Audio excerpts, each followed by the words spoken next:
नमस्कार दोस्तों, जीएसटी में आपका स्वागत है। हम लोग मौलिक अधिकार का अध्ययन कर रहे थे और आज धार्मिक स्वतंत्रता इसके अंतर्गत पढ़ेंगे हम लोग। और उम्मीद करता हूँ उसके पहले के वीडियो आप लोगों ने देखा होगा। तो मैं अपना परिचय देता हूँ। मैं निर्भय सिंह और पिछले 7 वर्षों से सिविल सेवा प्रतियोगियों की सहायता करता आ रहा हूँ, मार्गदर्शन करता आ रहा हूँ। और इसके अंतर्गत राज्य व्यवस्था, अर्थव्यवस्था का अध्ययन के साथ साथ वैकल्पिक विषय इतिहास का भी आपको अध्ययन करा रहा हूँ। और ये ब्लॉग है जो कि इतिहास के दृष्टिकोण से इसका वैकल्पिक विषय है, उसके लिए तो अत्यंत ही महत्वपूर्ण है। और कुछ विशिष्ट तथ्य इसमें आपको मिल सकते हैं जो स्टेट पीसीएस में आपको चौंकाने वाले प्रश्न उसमें जो आपको देखने को मिलते हैं, उसकी सहायता आपको यहाँ से हो सकती है। और यूपीएससी में जो पहला क्वेश्चन आता है जीएस के फर्स्ट पेपर में, ऑप्शनल वाले की बात कर रहा हूँ मैं यहाँ पर, सॉरी जीएस बोल गया शायद मैं। ऑप्शन में आप देखेंगे पहला पेपर में क्या होता है कि 30-35 शब्दों में पहला क्वेश्चन लिखना होता है और मैप में उसको बताना पड़ता है कि भाई कोई चीज़ मैप में कहाँ है। तो वो इस लिहाज से आपको काफ़ी महत्वपूर्ण हो सकता है ये ब्लॉग, इसको ज़रूर एक बार विजिट कीजिएगा। और ये टेलीग्राम समूह है, इसमें ज्वाइन कर लीजिए। बहुत सारी इन्फॉर्मेशन आपको वहीं पे बात हो जाती है, चर्चा हो जाती है। चलिए अब हम लोग अपने आज के टॉपिक की तरफ चलते हैं, जो कि है धार्मिक स्वतंत्रता का अधिकार। धार्मिक स्वतंत्रता का अधिकार, अनुच्छेद 25 से 28। धार्मिक स्वतंत्रता का अधिकार, पहली बात तो ये समझ लीजिए कि हमारे संविधान में धर्म को परिभाषित नहीं किया गया है। संविधान में धर्म की परिभाषा नहीं दी गई है। पहली बात इसका ध्यान दीजिए आप, नहीं है। जैसे मौलिक अधिकारों की भी चर्चा, मौलिक अधिकारों की परिभाषा नहीं है, वैसे संविधान में धर्म की परिभाषा भी नहीं दी गई है, ठीक है। और लेकिन धर्म की स्वतंत्रता दे रखी है। और धर्म की स्वतंत्रता के साथ साथ एक वर्ड और आपको यहाँ पर चर्चा करनी है मुझे, धर्मनिरपेक्षता। हालांकि इसकी एक अलग प्रारूप में चर्चा कर चुका हूँ मैं प्रस्तावना वाले टॉपिक पे, प्रस्तावना उद्देश्य का जो भी आप समझते हो, वहाँ पर धर्मनिरपेक्ष को अच्छे से मैंने व्याख्यात किया है। लेकिन फिर भी थोड़ा बहुत उससे अलग संदर्भ यहाँ पर लेना ही होगा, ठीक है। जो धार्मिक स्वतंत्रता हमारे पास पहले से थी, फिर हमने धर्मनिरपेक्ष शब्द वहाँ पर प्रस्तावना में 42वें संविधान संशोधन से क्यों जोड़ा, क्या आवश्यकता थी हमको, तो जरा सा ठीक से समझने की कोशिश कीजिएगा यहाँ पर।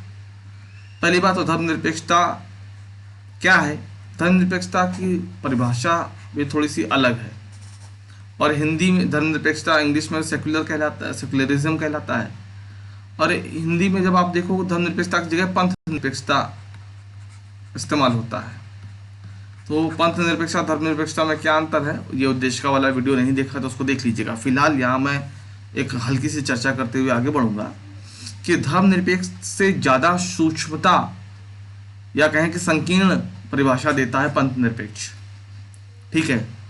क्योंकि आप पंथ निरपेक्षता को आप ऐसे समझिए कि महायानी है, हीनयानी है, ये किस धर्म में ले जाएंगे आप, तो ये धर्म के अंतर्गत तो नहीं आएंगे। या कुछ संप्रदाय होते हैं, संप्रदाय की परिभाषा कैसे आप देंगे, पंथ की परिभाषा कैसे देंगे आप, अगर धर्म शब्द को लेकर के चलते हैं तो।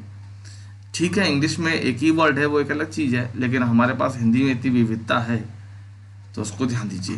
पंथ निरपेक्षता इस संदर्भ में प्रयोग की जाती है कि पंथ निरपेक्षता का जो आशय है वो कहीं ज़्यादा सूक्ष्म है, संकीर्ण है धर्म के आशय से, ठीक।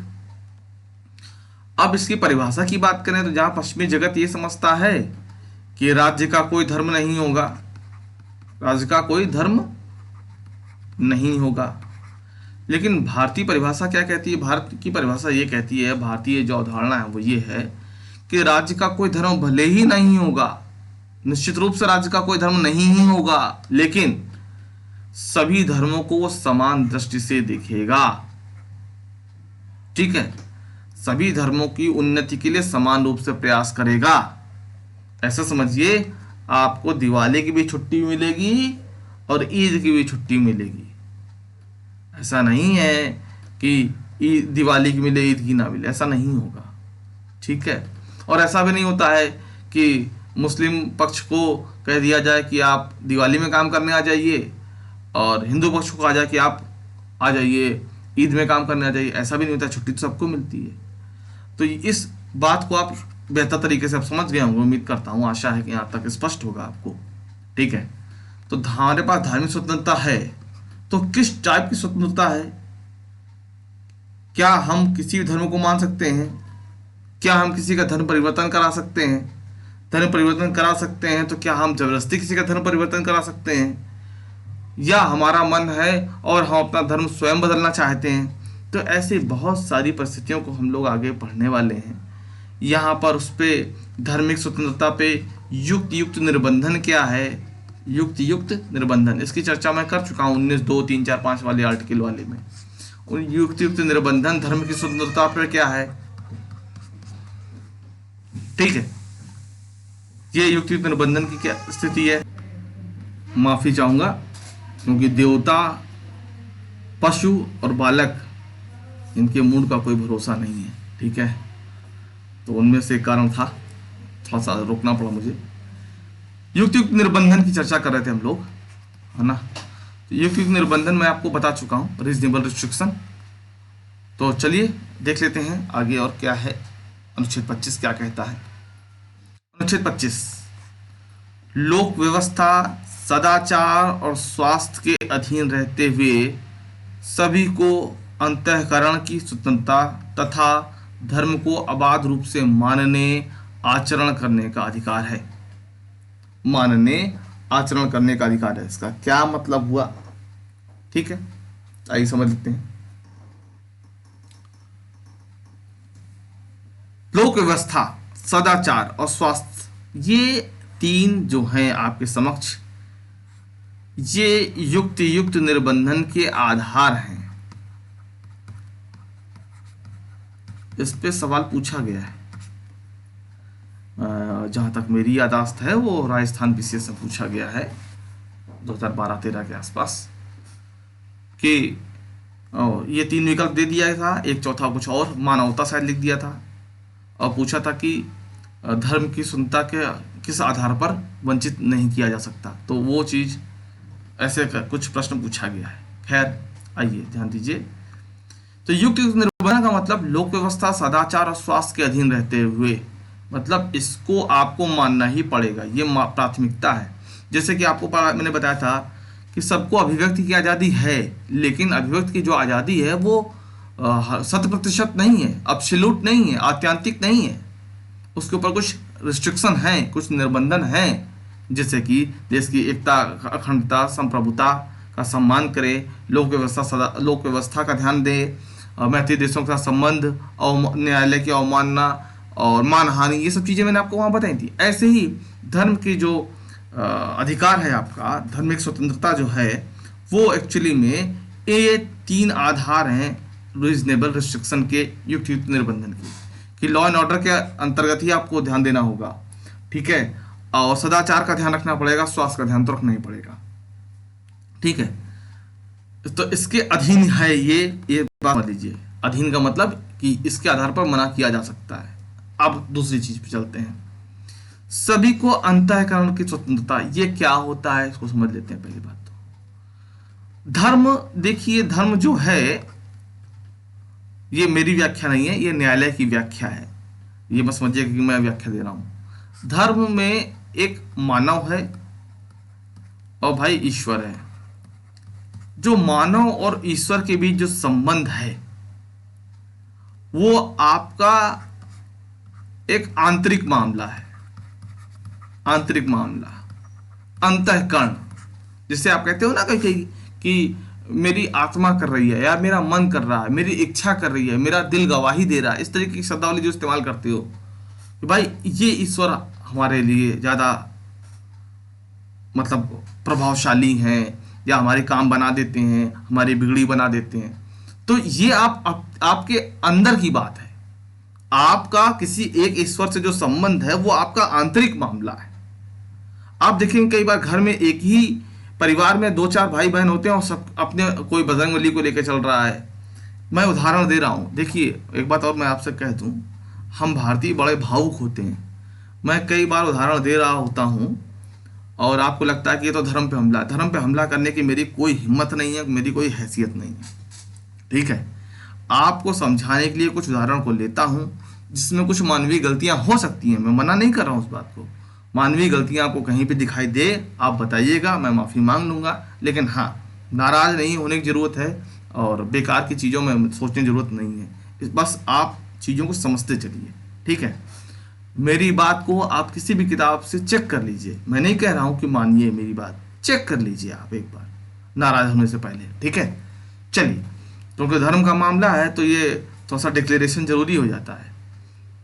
एक ही घर में आप देखेंगे कोई दुर्गा जी को लेके चल रहा है, मान के चल रहा है कि भाई मेरे हमको ये ज़्यादा सूट कर रहे हैं, कोई कह रहा है कि नहीं भोलेनाथ को ज़्यादा सूट हमारे कर लिए कर रहे हैं, कोई बजरंग बली, कोई मंगलवार को बजरंग बली के मंदिर जा रहा है। आप इस घर एक घर में भी ये अंतर देख सकते हैं। तो क्यों देख सकते हैं? क्योंकि ये आंतरिक मामला है, ये मानव और ईश्वर के बीच का संबंध, ये आंतरिक मामला है।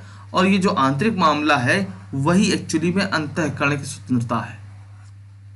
इस पे मैं इतना जोर समझाने के लिए क्यों दे रहा हूं? क्योंकि इसको समझे बिना आप ये समझ नहीं पाएंगे कि धर्म परिवर्तन कब कानूनी रूप से वैध होगा, कब कानूनी रूप से अवैध होगा, कब दंडनीय अपराध हो जाएगा।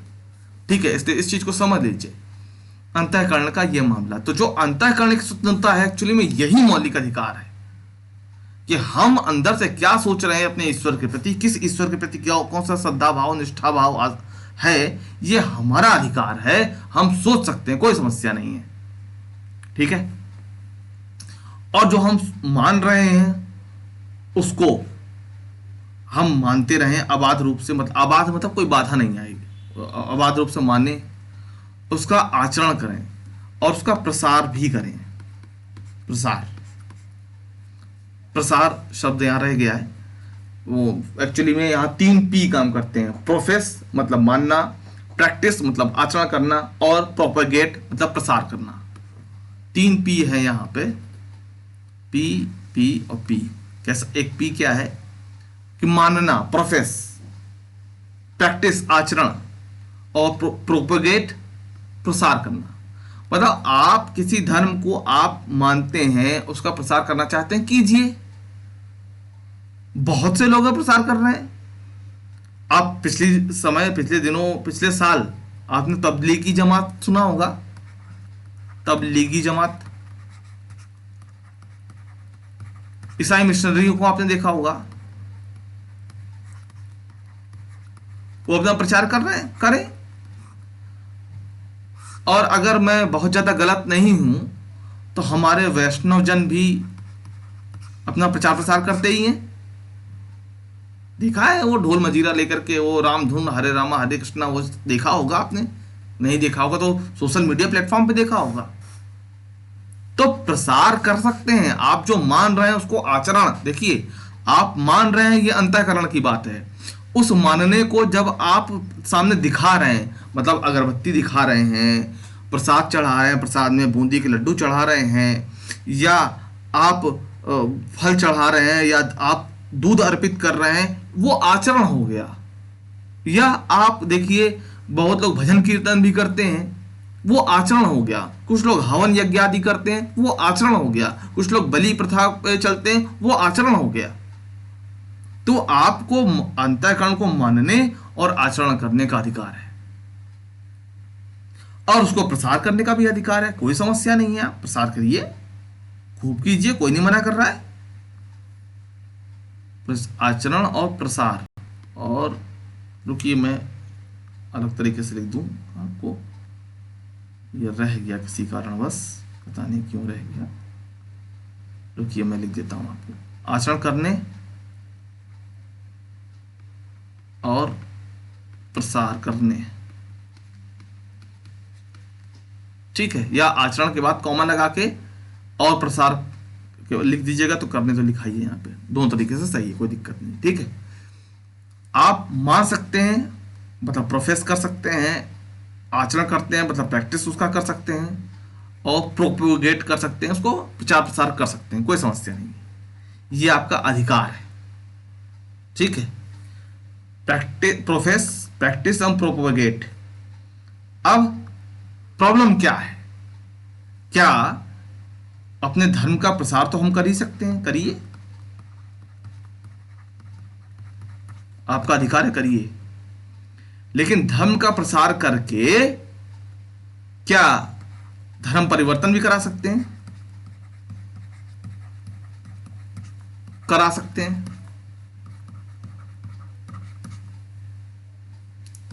धर्म का प्रसार कर रहे हैं, कीजिए। धर्म परिवर्तन कोई अपने आप करना चाहे कर सकता है।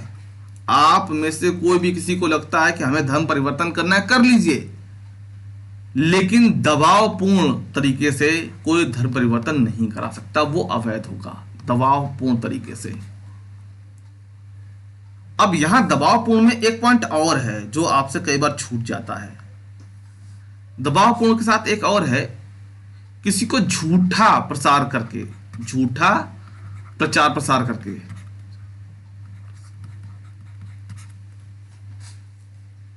ठीक है, झूठा जो प्रचार है वो नहीं होना चाहिए। ठीक, झूठा प्रचार नहीं, आप प्रचार झूठा नहीं कर सकते। अपने धर्म को प्रचार करिए, खूब प्रचार कीजिए, आप प्रचार प्रसार करिए, कोई समस्या नहीं है, प्रचार करिए, प्रसार करिए, कोई समस्या नहीं है। अपने धर्म को खूब उसका गुणगान कीजिए, बताइए हमारे धर्म में क्या अच्छाई है, आप सबको बताइए हमारे धर्म में क्या अच्छाई है, आप अपने धर्म को क्यों चाहते हैं कि उस धर्म में सब लोग शामिल हो जाएं, वो मानवता के लिए क्यों महत्वपूर्ण है, मानवता के लिए क्यों अच्छा है, आप बताइए। उस जो प्रचार खूब कीजिए कि हमारे देवता आते हैं और सब दुख दर्द को हर लेते हैं, खूब कीजिए, कोई समस्या नहीं है। सवाल इस बात का है कि कोई वो प्रचार झूठा नहीं होना चाहिए, और जिसका आप धर्म परिवर्तन करा रहे हो उसके ऊपर किसी तरीके का दबाव नहीं हो, किसी तरीके की व्यवस्था नहीं हो, किसी तरीके का लालच नहीं हो। ठीक है, अब झूठा प्रचार, व्यवस्था, लालच, दबाव तो चलो समझ में आता है, चलो जान की जब बात आ जाएगी तो आदमी कुछ भी कर लेगा, वो तो बात एक अलग चीज ये हो गई। लेकिन व्यवस्था और लालच की क्या बात है, झूठा प्रचार की क्या बात है, उसकी क्या समस्या, उसको जरा सुन लीजिए थोड़ा सा। देखिए, आपने बहुत ईसाई मिशनरियों को खासतौर पर देखा होगा, आप में से कोई भी जनजातीय क्षेत्रों से अगर थोड़ा सा संबंध होगा, थोड़ा सा, या पेपर भी गंभीरता से देखते पढ़ते सुनते होंगे, तो देखिए एक नदी होगी, नदी में क्या करते हैं, शीशे की छोटा सा स्टूल या मेज पेंदी में कहीं आसपास रख लेते हैं और उसके ऊपर खड़े हो जाते हैं महोदय और बताते हैं देखिए हमारे ईश्वर में कितनी शक्ति है, देखिए हम पानी पे खड़े हैं। हाँ, या एक एक, एक त्रिशूल बना लेंगे, त्रिशूल बना देंगे थर्माकोल का, और एक क्रॉस बना देंगे, वो बना देंगे लोहे का, और लोहे के शेड में इसको कलर भी कर देंगे और माचिस लगा देंगे, ये जल जाएगा, ये नहीं जलेगा। अब क्या हुआ, झूठा प्रचार जब कर दिया कि भाई देखो हमारे यीशु में कितनी शक्ति है, देखिए ये नहीं जला, ये जल गया। ठीक है, इस तरीके की चीजें होती हैं, आदिवासी क्षेत्रों में तो खूब होती हैं। ठीक है, और अब ये जो झूठा प्रचार हुआ, इससे क्या हुआ कि आपने किसी के अंतःकरण की स्वतंत्रता को बाधित किया। मैं अपने आप से क्या सोच रहा हूं वो ठीक है, मैं क्या ऑब्जर्व कर रहा हूं वो भी ठीक है, लेकिन आपने उस तरफ सोचने को मुझे मजबूर किया, आपने झूठा प्रचार प्रसार किया। इसलिए ये यही कारण है कि अंतःकरण की स्वतंत्रता इंपॉर्टेंट हो जाती है।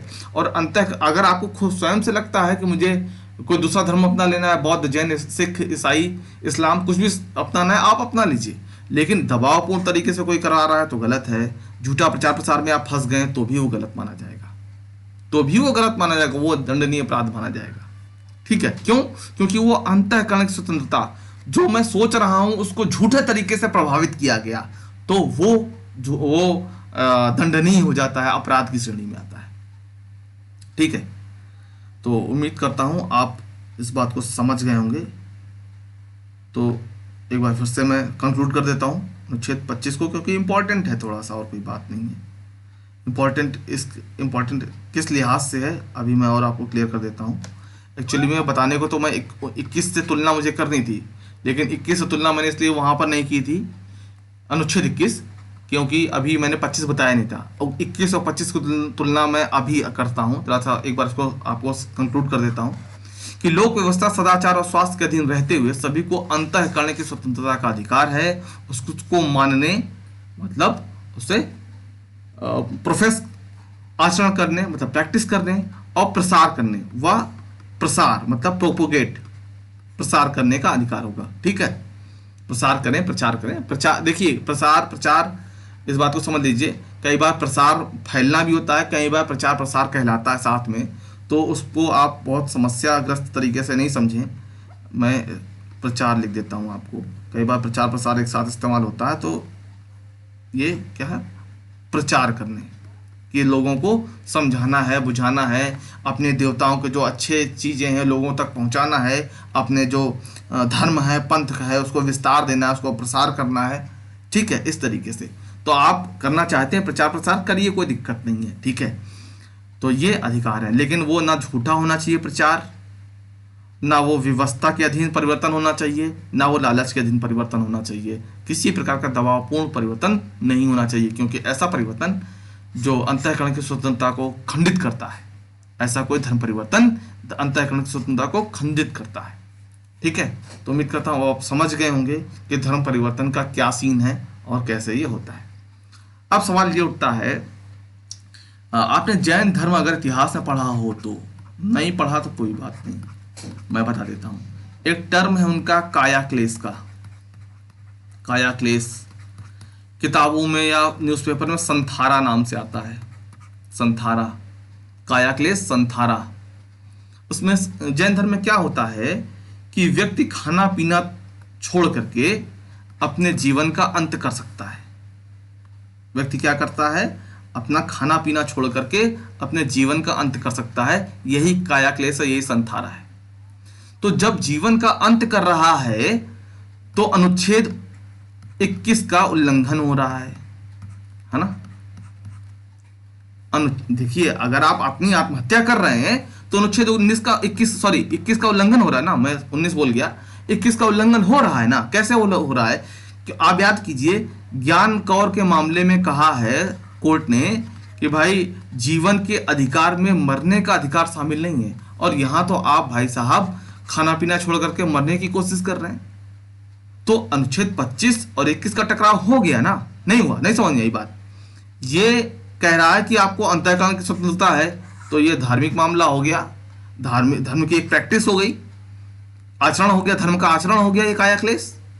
और दूसरी तरफ जब आप जान दे रहे हो तो अनुच्छेद 21 का उल्लंघन हो रहा है, क्योंकि ज्ञान कौर के मामले में कोर्ट ने कहा है कि आजीवन के अधिकार में आत्महत्या का अधिकार शामिल नहीं है।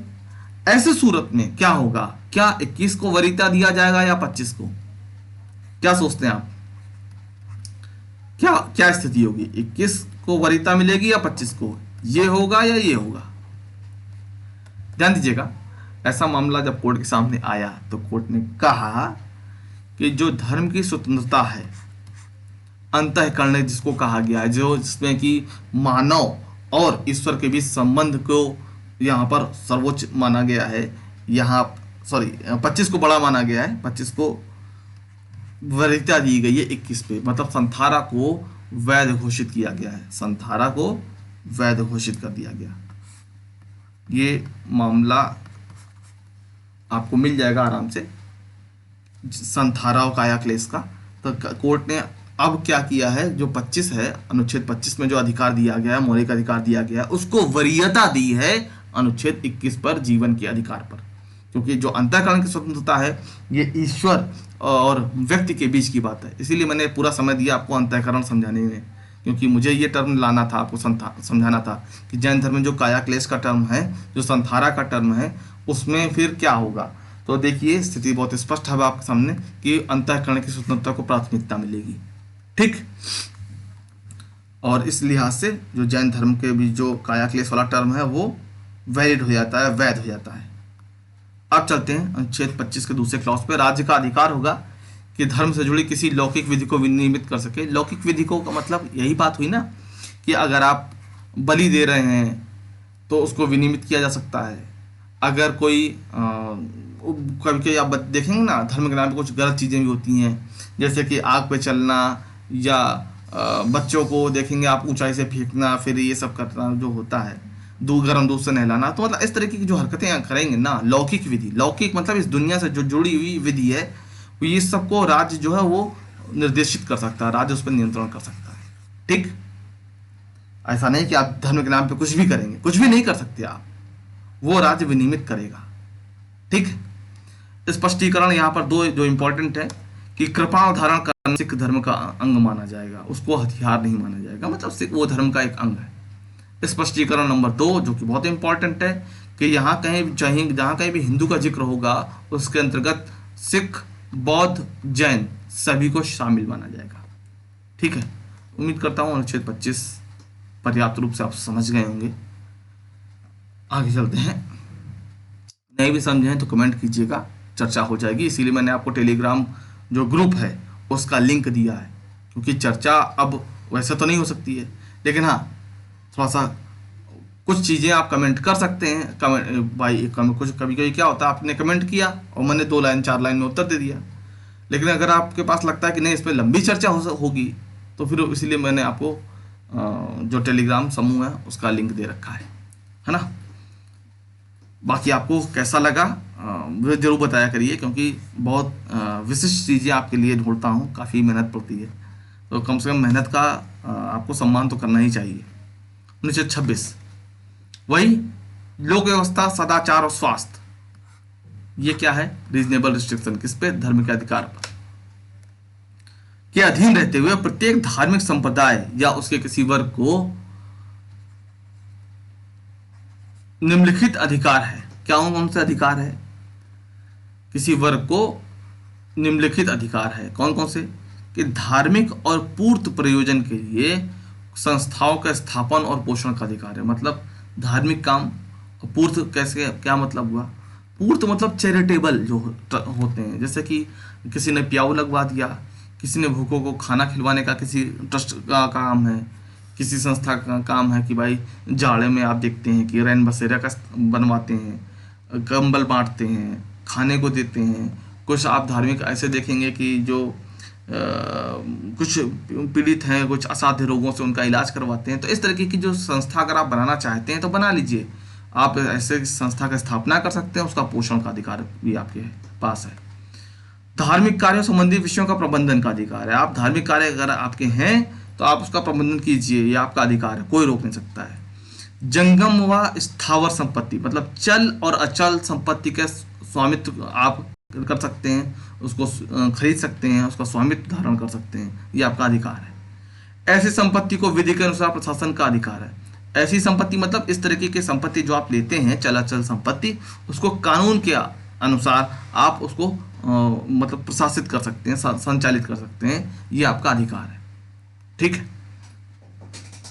अनुच्छेद 27 किसी व्यक्ति को किसी धर्म की अभिवृद्धि और पोषण के व्यय के लिए किए गए कर को बाध्य नहीं किया जाएगा। क्या कह रहा है वो, कोई भी व्यक्ति है XYZ, कोई भी, वो पहली बात तो ये समझिए कि इनका जो पैसा टैक्स के रूप में आ रहा है, इस टैक्स को कोई भी सरकार कह चुका हूं, इसलिए राज्य नहीं लिख रहा हूं, इससे आप चाहें तो राज्य समझ लीजिए, किसी भी धर्म विशेष के काम काज में खर्च नहीं किया जा सकता, किसी धर्म विशेष के उन्नति में खर्च नहीं किया जा सकता। ठीक, अब क्या पॉइंट है आगे, अब मन में बात आ गई कि भाई जो टैक्स का पैसा है उसको किसी धर्म विशेष के लिए खर्च नहीं किया जा सकता। बिल्कुल ठीक है, कोई समस्या नहीं। दूसरी चीज, इसको एक दूसरे तरीके से भी समझिए, किसी भी व्यक्ति को राज्य किसी धर्म की उन्नति के लिए अलग से कोई टैक्स आरोपित नहीं कर सकता। टैक्स का पैसा राज्य खर्च भी नहीं कर सकता है किसी धर्म विशेष की उन्नति के लिए, और साथ ही किसी व्यक्ति से, किसी नागरिक से किसी धर्म की उन्नति के आधार पर कोई टैक्स भी नहीं लगा सकता। ये दोनों ही अर्थ निकलते हैं यहां पर, न्यायालयी व्याख्या जो है वो दोनों ही है। क्या है, फिर से रिपीट करता हूं, ध्यान सुनिएगा। मान लीजिए ये एक वर्ग है, यहाँ पे कोई आबादी रहती है, ठीक है, इस आबादी से किसी धर्म के नाम पर राज्य कोई टैक्स इम्पोज नहीं कर सकता, कोई टैक्स आरोपित नहीं कर सकता, एक तो ये पॉइंट है। और इनका जो टैक्स का पैसा है वो किसी धर्म विशेष की उन्नति के लिए भी नहीं लगाया जा सकता है, ये कहता है अनुच्छेद 27। ठीक, ये धर्मनिरपेक्षता का सबसे अटूट अनुच्छेद है, धर्मनिरपेक्षता जहां से सिद्ध होती है। खैर, अनुच्छेद 28, राज्य विधि से पूर्णतः पोषित, राज्य विधि नहीं होगा यहाँ पर, राज्य निधि होगा। निधि मतलब धन, पैसा, रुपया। राज्य निधि से पूर्णतः पोषित किसी शिक्षा संस्था में कोई धार्मिक शिक्षा नहीं दी जाएगी। मतलब ऐसा कोई स्कूल कॉलेज है जहां पर सरकार से पैसा आ रहा है, वहां पर कोई शिक्षा धार्मिक वाली नहीं दी जाएगी। आप देखेंगे, पुराना विवरण देखेंगे तो एमपी में भी हुआ है, और मेरी जानकारी में, मतलब जानकारी क्या, यादाश्त में, एमपी में भी एक बार हुआ था कि गीता पढ़ाई जाएगी, बाद में मना हो गया। हरियाणा में भी एक बार हुआ था कि ऐसा कुछ धार्मिक शिक्षा दी जाएगी, बाद में मना हो गया। तो कहीं अगर राज्य से पैसा आ रहा है तो वहाँ पर धार्मिक शिक्षा नहीं दी जाएगी। लेकिन ये बात, मतलब खंड 1 का प्रभाव, खंड 1 मतलब इसकी बात हो रही है, इसकी खंड 1 का प्रभाव ऐसी शिक्षण संस्था पर नहीं पड़ेगा जो इसी न्यास विन्यास के अधीन ही स्थापित हुई है कि धार्मिक शिक्षा देना उनका काम है। मतलब एक ऐसा कोई ट्रस्ट हो जिसका काम ही धार्मिक शिक्षा देना हो, वहां पर ये क्लॉज नहीं लगेगा, खंड 1 नहीं लगेगा। ठीक है, भले राज्य से पैसा आता हो, सरकार ही पैसा दे रही हो, संचालित कर रही हो, लेकिन अगर वो उसी ट्रस्ट के अधीन ही बना है कि धार्मिक शिक्षा देगा, तो फिर खंड 1 वहां पर लागू नहीं होगा। तीसरा पॉइंट क्या कहता है, अगर राज्य से मान्यता प्राप्त है कोई स्कूल, कॉलेज, विश्वविद्यालय, कुछ भी, या राज्य निधि से पैसा आ रहा है, तो ऐसी शिक्षा संस्था में किसी भी व्यक्ति को धार्मिक शिक्षा और उपासना में अनुपस्थित रहने का अधिकार होगा। भाई कोई ऐसा स्कूल कॉलेज है जहां पर सरकार से पैसा आ रहा है, धार्मिक शिक्षा दी जाती है, तो धार्मिक शिक्षा जब दी जा रही है तो वहां पर व्यक्ति चाहे तो अनुपस्थित हो सकता है। अब आप कहेंगे कि भाई स्कूल में तो बच्चे पढ़ते हैं, उनको क्या पता चलेगा, तो यहाँ पर बच्चे की जगह बच्चे के माता पिता भी निर्णय ले सकते हैं। ठीक है, यही है आपका अनुच्छेद 25, 26, 27 और 28। वीडियो आपको कैसा लगा जरूर बताइएगा।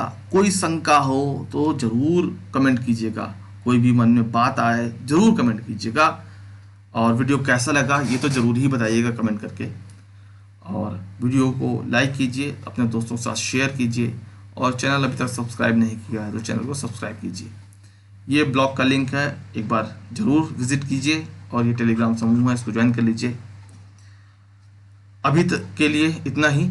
धार्मिक स्वतंत्रता पढ़िएगा। अगर आपने धर्मनिरपेक्षता को ठीक से नहीं समझा है तो उद्देशिका वाला वीडियो जरूर देख लीजिएगा। ठीक है, पूरी प्लेलिस्ट मैंने क्रम से बना रखी है। तो इस वीडियो को यहीं पे विराम देता हूँ। आप सभी का बहुत बहुत धन्यवाद, आप सभी का बहुत बहुत आभार। मिलते हैं अगले वीडियो में।